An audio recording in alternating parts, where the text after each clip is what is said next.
Hello friends, welcome to computer centric. दोस्तों, आज के सेशन में हम देखेंगे सीपीयू शेड्यूलर्स। दोस्तों, लास्ट सेशन में हमने देखा था शेड्यूलिंग क्यूज क्या क्या होती है, कौन कौन सी शेड्यूलिंग क्यूज होती है और किस किस तरह के किस किस प्रकार के शेड्यूलर्स होते हैं। हमने देखा था एक होता है शॉर्ट टर्म शेड्यूलर, दूसरा होता है लॉन्ग टर्म शेड्यूलर और तीसरा होता है मीडियम टर्म शेड्यूलर।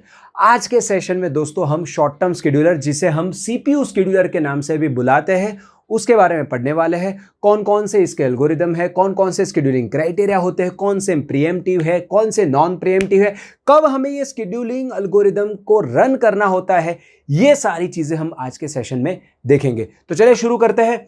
जैसे दोस्तों हमने लास्ट सेशन में देखा था that these are the scheduling queues, और यहां पर आप देखें कि ये है लॉन्ग टर्म शेड्यूलर, ये है मिड टर्म शेड्यूलर और ये है short term scheduler.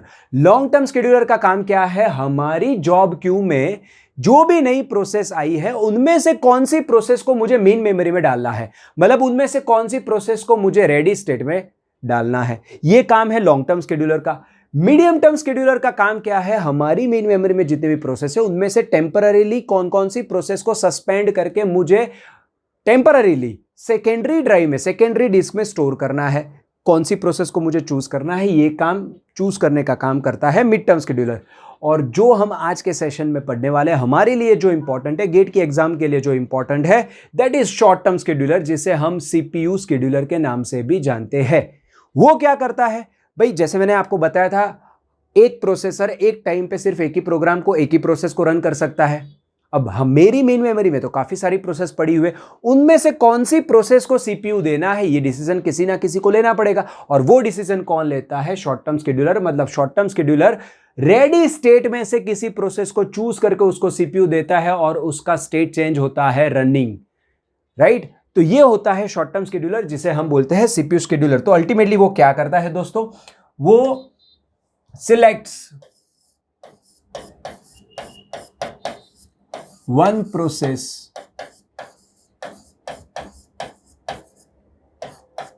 from ready queue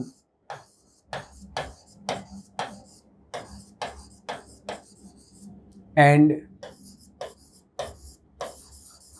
allocates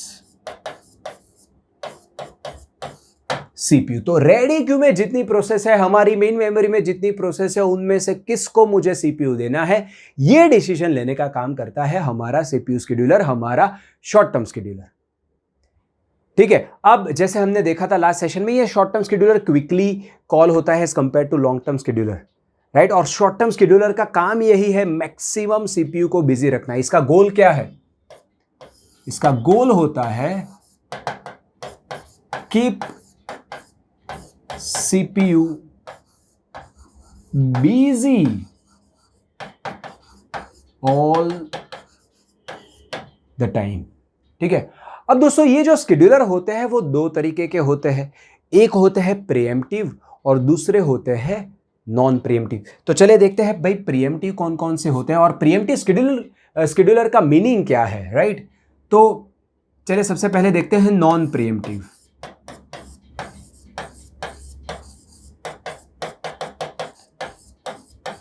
non pre-emptive scheduler ऐसे शेड्यूलर्स है जो प्रोसेस को एक बार सीपीयू देते हैं, प्रोसेस को एक बार सीपीयू देते हैं, फिर उसके पास से वापस सीपीयू नहीं लेते हैं।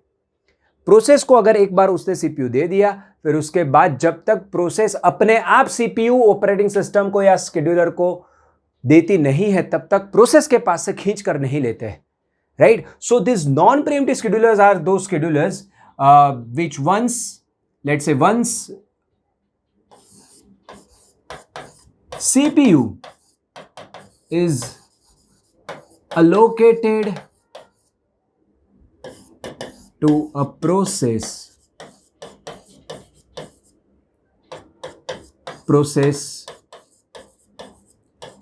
does not release it until it terminates or goes to waiting state।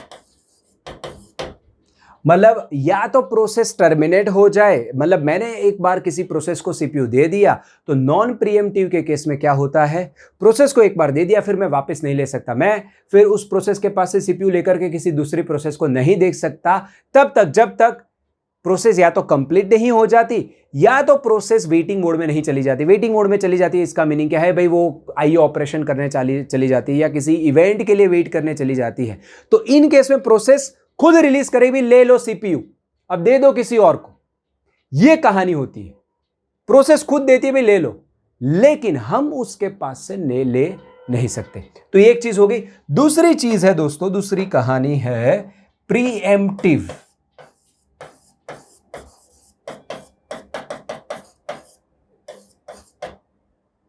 तो यहां पर क्या है, one CPU is allocated to a process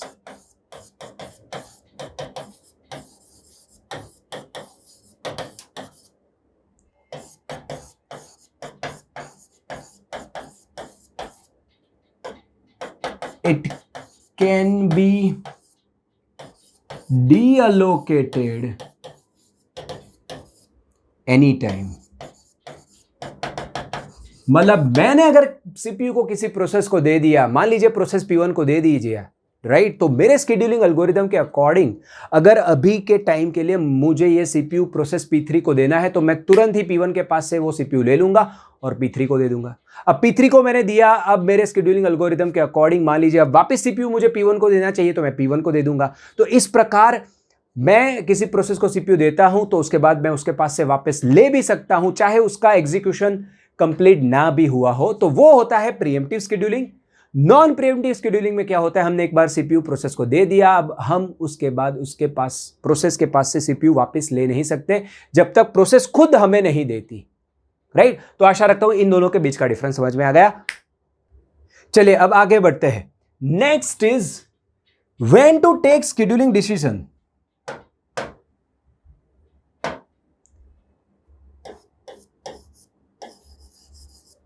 When to take scheduling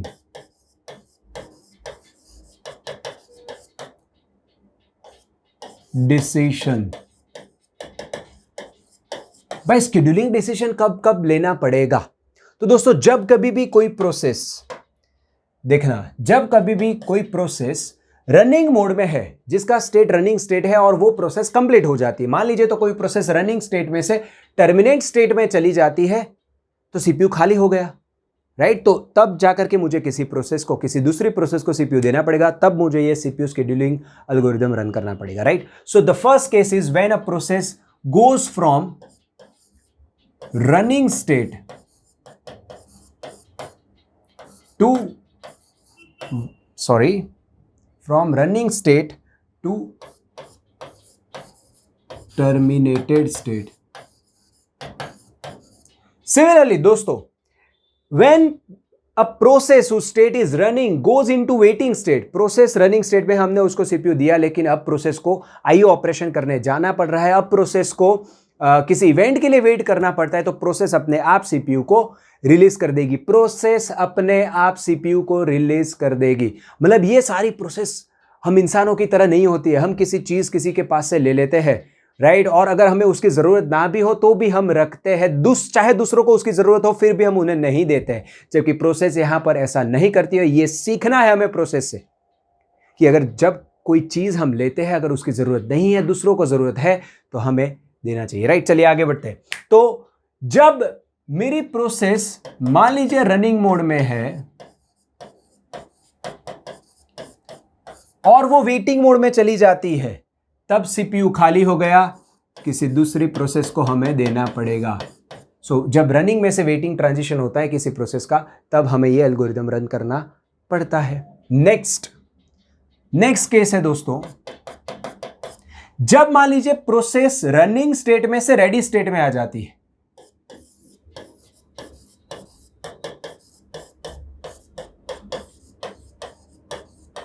मतलब मान लीजिए मैंने किसी प्रोसेस को सीपीयू दिया हुआ है, अब मैं उसके पास से सीपीयू ले लेता हूं, शेड्यूलिंग एल्गोरिदम के अकॉर्डिंग सीपीयू ले लेता हूं, उसको वापस रैम में डाल देता हूं, वो रेडी स्टेट में आ गई। तो अब मुझे किसी और प्रोसेस को सीपीयू देना पड़ेगा शेड्यूलिंग एल्गोरिदम को रन करके, राइट। तो when a process goes from running state to ready state, तब तक scheduling algorithm CPU scheduler picture में आता है। और अनदर ट्रांजिशन, जब मेरी प्रोसेस वेटिंग मोड में से रेडी मोड में जाती है तब भी शेड्यूलिंग डिसीजन लेना पड़ता है। वेटिंग में से किसी प्रोसेस का ट्रांजिशन रेडी में होता है, राइट। अब मान लीजिए कोई प्रोसेस यहां पर वेटिंग मोड में है, किसी इवेंट के लिए वो वेट कर रही थी, वो इवेंट खत्म हो गई, वो आईओ ऑपरेशन खत्म हो गया, अब वो प्रोसेस वेटिंग में से रेडी में, मतलब हमारी मेन मेमोरी में वापस आ गई। तो कुछ कुछ शेड्यूलिंग एल्गोरिदम ऐसे है कि भाई उन्हें चेक करना पड़ेगा, भाई ये जो नई प्रोसेस अभी क्यू में आई है, क्या इसको सीपीयू दिया जा सकता है। मान लीजिए प्रायोरिटी की बात करते हैं, अगर इस प्रोसेस की प्रायोरिटी अभी जिस प्रोसेस को सीपीयू दिया हुआ है और मेरी मेन मेमोरी में जितनी प्रोसेस थी पहले से, उससे ये नई जो प्रोसेस आई है जो वेटिंग स्टेट से रेडी स्टेट में अभी अभी आई है, उसकी प्रायोरिटी ज्यादा है, तो सीपीयू उस प्रोसेस को देना पड़ेगा भाई, राइट। तो जब कभी कोई प्रोसेस वेटिंग में से रेडी में आती है तब भी शेड्यूलिंग एल्गोरिदम पिक्चर में आते हैं। अगर हम दोस्तों ध्यान से देखें तो ये जो पहले दो जो ट्रांजिशन मैंने लिखे हुए, रनिंग में से टर्मिनेटेड एंड रनिंग में से waiting, this two transitions occurs in case of non preemptive scheduling, right. तो ये नॉन प्रीएम्प्टिव है, आप देख लीजिए।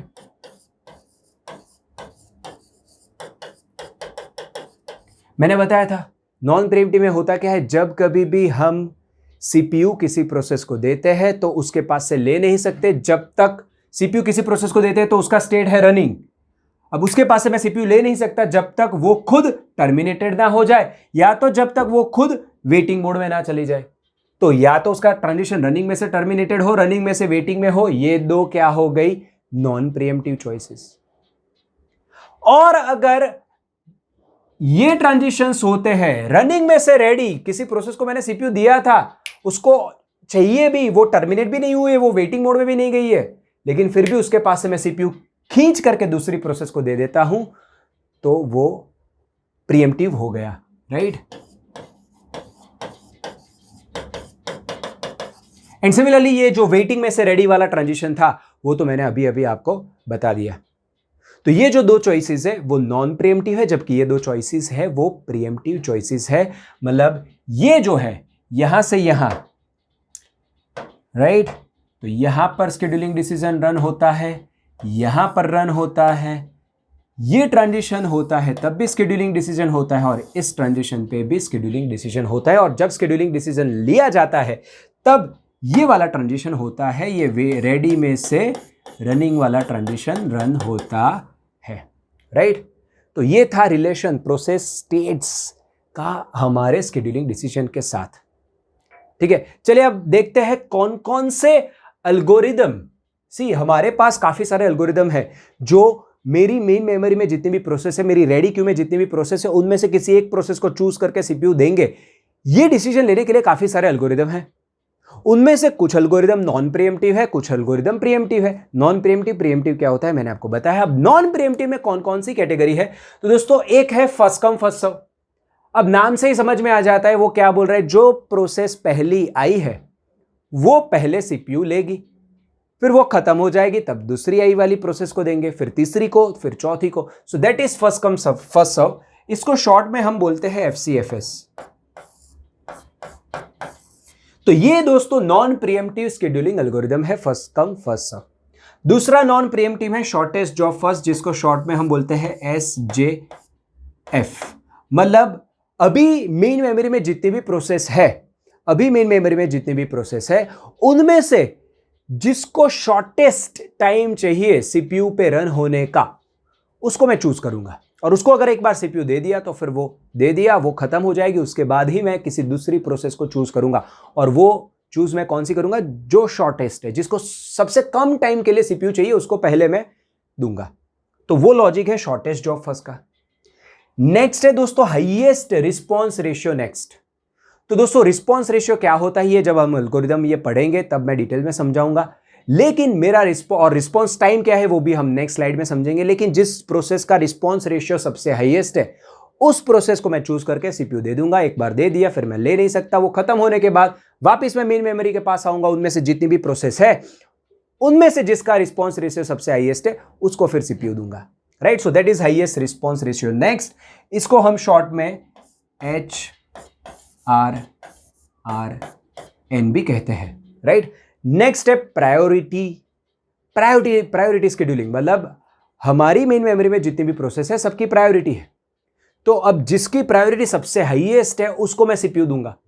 अब उसको दे दिया, फिर वो प्रोसेस खत्म होगी, उसके बाद फिर जब जितनी प्रोसेस अभी मेरी मेन मेमोरी में होगी उनमें से जिसकी प्रायोरिटी हाई होगी उसको मैं सीपीयू दूंगा।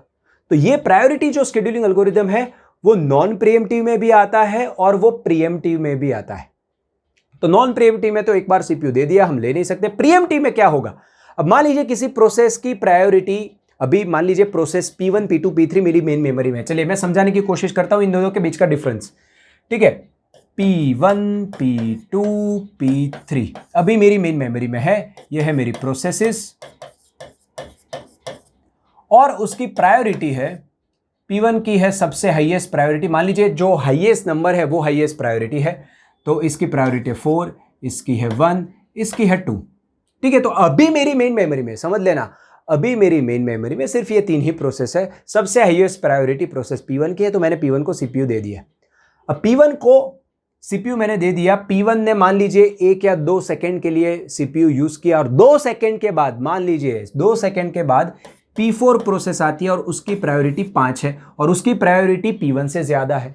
मतलब अभी मैंने जिस प्रोसेस को सीपीयू दिया हुआ है उससे ज्यादा प्रायोरिटी है ये जो नई में आई प्रोसेस उसकी।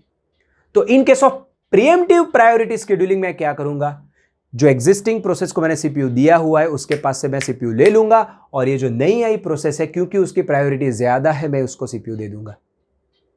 ये होगा प्रीएम्प्टिव प्रायोरिटी शेड्यूलिंग में। जबकि नॉन प्रीएम्प्टिव प्रायोरिटी शेड्यूलिंग में हमने P1 को दे दिया सीपीयू, उसके बाद चाहे उससे ज्यादा प्रायोरिटी वाली प्रोसेस आती है हम P1 के पास से सीपीयू नहीं लेंगे until and unless P1 terminates or P1 goes into waiting state, right? So that is the difference between non-preemptive priority and preemptive priority.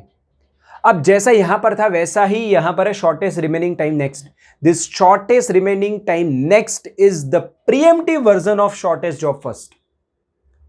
It is the preemptive version of shortest job first और इसको हम short में बोलते हैं SRTF। मतलब मान लीजिए अभी मैंने जिस प्रोसेस को सीपीयू दिया हुआ है, अभी मान लीजिए P1 P2 P3 प्रोसेस है मेरी मेन मेमोरी में और P1 को सबसे कम टाइम के लिए सीपीयू चाहिए, मैंने उसको दे दिया है। अब फिर P1 ने थोड़ा एग्जीक्यूट किया और तब जाकर के कोई नई प्रोसेस आती है, मान लीजिए P4, और P4 को जितना सीपीयू टाइम चाहिए वो कम है, P1 को अभी जितना बाकी और एग्जीक्यूशन करने के लिए टाइम चाहिए उससे। तो शॉर्टेस्ट रिमेनिंग टाइम नेक्स्ट में हम सीपीयू P1 के पास से लेकर के P4 को दे देंगे। ये सारी चीजें देखेंगे दोस्तों, ये will see number of examples for each of this, right. तो यहां पर मैं जस्ट आपको ये पूरे जो शेड्यूलिंग एल्गोरिदम है उनका जिस्ट देना चाहता हूं, उनके बीच में क्या डिफरेंस है समझ जाना चाहता हूं और ये शेड्यूलिंग कौन से बेसिस पे से करते हैं वो समझाने की कोशिश करता हूं। अदरवाइज डिटेल में हम सारी शेड्यूलिंग एल्गोरिदम के लिए मैं अलग वीडियो बनाऊंगा, राइट। So don't worry. तो ये है शॉर्टेस्ट रिमेनिंग टाइम नेक्स्ट, अभी के लिए आप इतना ही समझ लीजिए, वो प्रीएम्प्टिव वर्जन है शॉर्टेस्ट जॉब फर्स्ट का।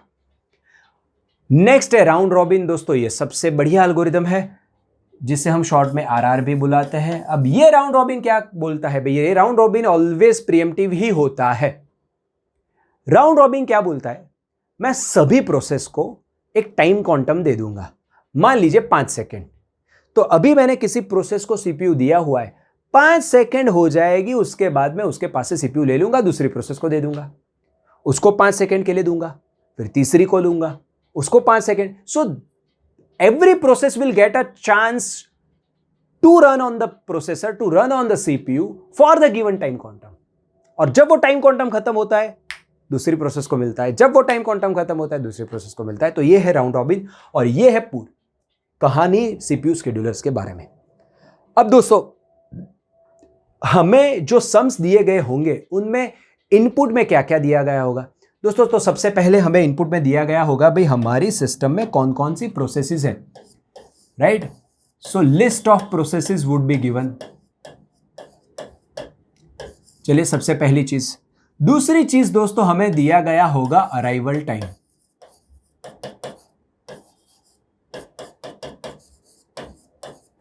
जिसे हम शॉर्ट में ATB बुलाते हैं। अराइवल टाइम क्या है? It is the time eight which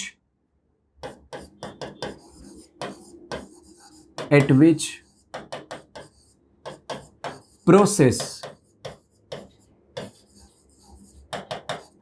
arrives in the ready queue.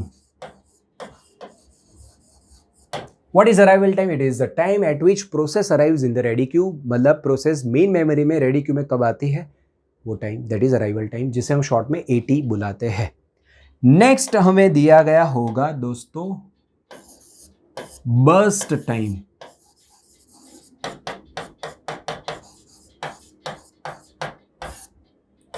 जिसे हम शॉर्ट में बुलाते हैं BT। तो वो क्या है? It is the amount of time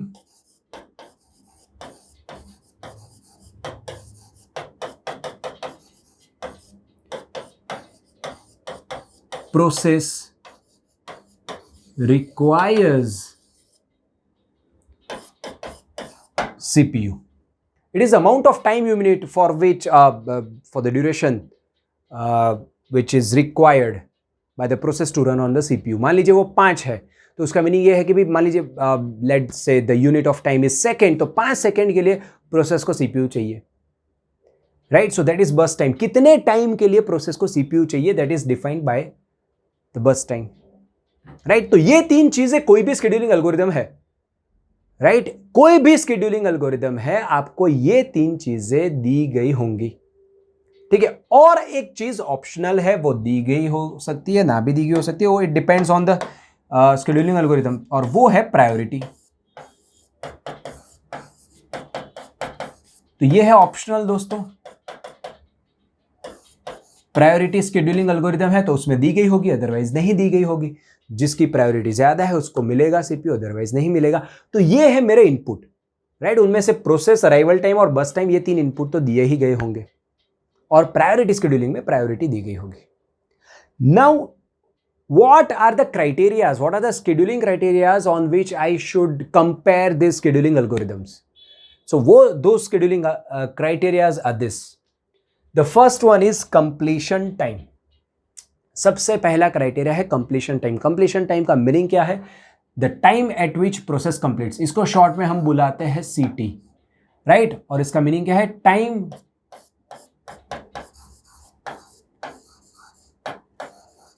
at which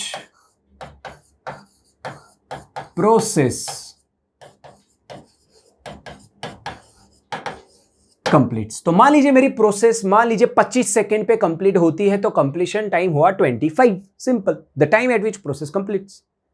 next is turn around time. So it is a time when process, or difference of time we can say, when the process completes and when the process has been arrived. So in other words we can say amount of time process requires to complete its execution after it arrives in the ready queue, right? So it is nothing but amount of time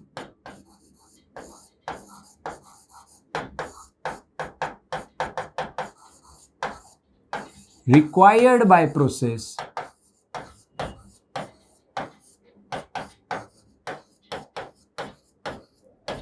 to complete its execution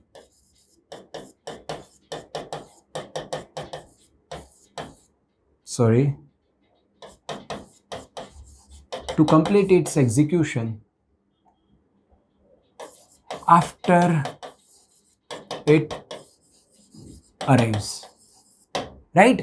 तो turn around time, so basically turn around time और completion time में अंतर क्या है? Turn around time को हम short में TATB बुलाते हैं। क्या बुलाते हैं इसको? शॉर्ट में TAT, right? So turn around time is equal to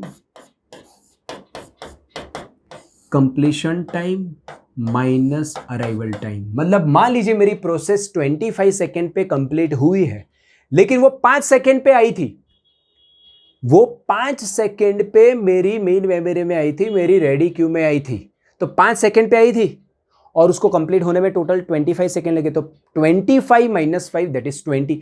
तो मेरी प्रोसेस को कंप्लीट होने के लिए 20 सेकेंड लगे। Once it arrives in the main memory and it gets completed. इसके बीच में जो टाइम है that is nothing but turn around time, right. So it is equal to completion time minus arrival time.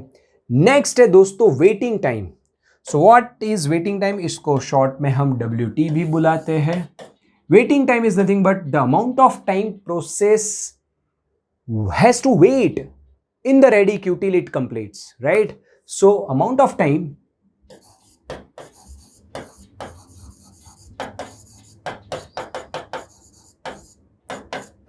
process waits in the ready queue, जितने time के लिए मेरी process ready queue में पड़ी रहती है, that is nothing but the waiting time. And if I want to define waiting time दोस्तों, then waiting time is nothing but is equal to turnaround time। मतलब इतना टाइम उसको लगा, 5 सेकेंड पे वो आई थी, 25 सेकेंड पे कंप्लीट हुई, तो 20 सेकेंड पूरा लगा। और उसमें से वो जो पूरे 20 सेकेंड थे उसमें से उसने सीपीयू को तो 15 सेकेंड के लिए ही यूज किया है, तो 20 सेकेंड में से 15 सेकेंड के लिए वो सीपीयू के उसने सीपीयू यूज किया है, तो बाकी के 5 सेकेंड के लिए वो वेटिंग स्टेट में पड़ी रही थी। मतलब वो वेटिंग वो मेरी मेन मेमोरी में वेट कर रही थी सीपीयू को मिलने का। बाकी के 5 सेकेंड के लिए it was waiting for the CPU. See this waiting time is not the process is in waiting state, this waiting time is nothing but the amount of time process waits in the ready queue to get the CPU. Are you getting my point? So मान लीजिए किसी process का arrival time है, आपको दिया हुआ है, मान लो किसी प्रोसेस का अराइवल टाइम दिया हुआ है 5 सेकेंड, उसका बस टाइम है मान लो 15 सेकेंड, और उसका कंप्लीशन टाइम रन एल्गोरिदम आपने रन किया और वो कंप्लीशन टाइम आपको मिला 25 सेकेंड। प्रोसेस 5 सेकेंड पे आई थी, कंप्लीट हुई 25 सेकेंड पे, तो टर्न अराउंड टाइम हुआ दोस्तों 25 माइनस 5 दैट इज 20 सेकेंड। और वेटिंग टाइम कैसे मिलेगा भाई? Turn around time is 20 second, उसमें से 15 सेकेंड के लिए ही भाई प्रोसेसर यूज किया है, क्योंकि बस टाइम इज 15 सेकेंड, तो 15 सेकेंड के लिए उसने यूज किया है, तो बाकी के कितने टाइम के लिए वो वेट कर रही थी? So turn around waiting time is nothing but turn around time minus burst time. So that is nothing but turn around time मुझे क्या मिला? 20 माइनस बस टाइम इज 15, तो 5 सेकेंड के लिए मेरी प्रोसेस रेडी क्यू में वेट कर रही थी, प्रोसेसर का इंतजार कर रही थी। That is what waiting time is, right. चलिए next, response time. Response time को शॉर्ट में हम लिखते हैं RT, and it is the time when process arrives and when the first response generated.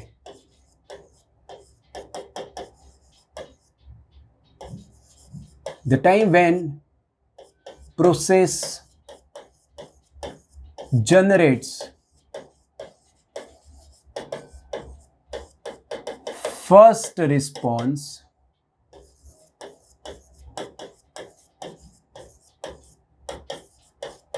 after it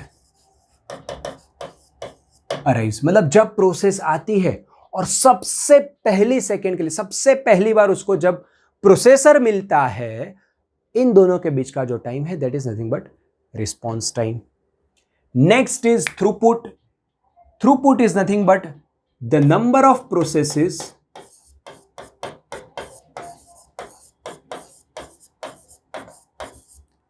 completed in a unit time. How many processes are completed in a unit time? That is nothing but the throughput of that particular algorithm. Next is fairness. Fairness मतलब जिसका meaning क्या है भाई, मुझे मेरे algorithm को ऐसे run करना है कि सारी प्रोसेस को इक्वल अपॉर्चुनिटी मिलनी चाहिए, या तो कोई प्रोसेस स्टारवेशन में नहीं चली जानी चाहिए। मान लीजिए कोई प्रोसेस आ रही है और उसको इनडिफाइनाइट पीरियड तक आप सीपीयू नहीं देते हो, बाकी ही सारी प्रोसेस को सीपीयू देते जाते हो, सो it is not fair. You are not doing fair to this process, right? So that is fairness, that you should not be biased towards any process. Of course priority scheduling में fairness नहीं होती है, right? तो कुछ scheduling algorithm ऐसे है जिसमें fairness नहीं होती, कुछ में होती है fairness। तो fairness क्या होती है? you should run your scheduling algorithm in such a way that starvation should not happen, right? So starvation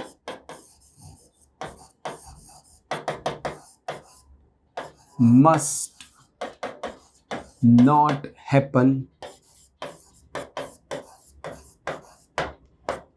Every process should get a chance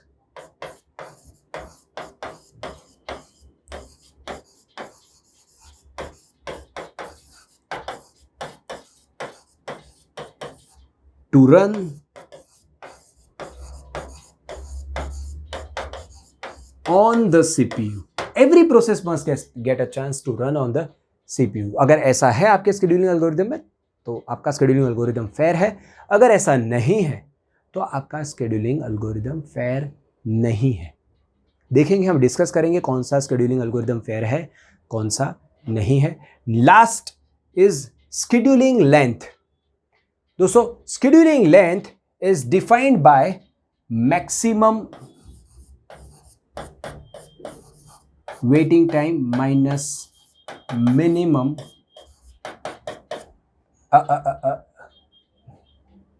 sorry, my mistake. Maximum, sorry, let me erase this, the whole thing. It is defined by the maximum completion time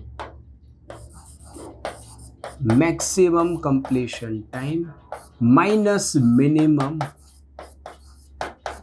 arrival time. और scheduling length को हम L से define करते हैं. तो maximum completion time मतलब सबसे last कौन सी प्रोसेस कंप्लीट होती है उसका टाइम, माइनस सबसे पहले कौन सी प्रोसेस आई थी उसका टाइम. इन दोनों के बीच का अंतर लेंगे तो हमें मिलेगी स्केड्यूलिंग लेंथ. क्या होती है, हम एग्जाम्पल के साथ इन सारे क्राइटेरिया को डिटेल में सारे एल्गोरिदम के लिए देखने वाले हैं.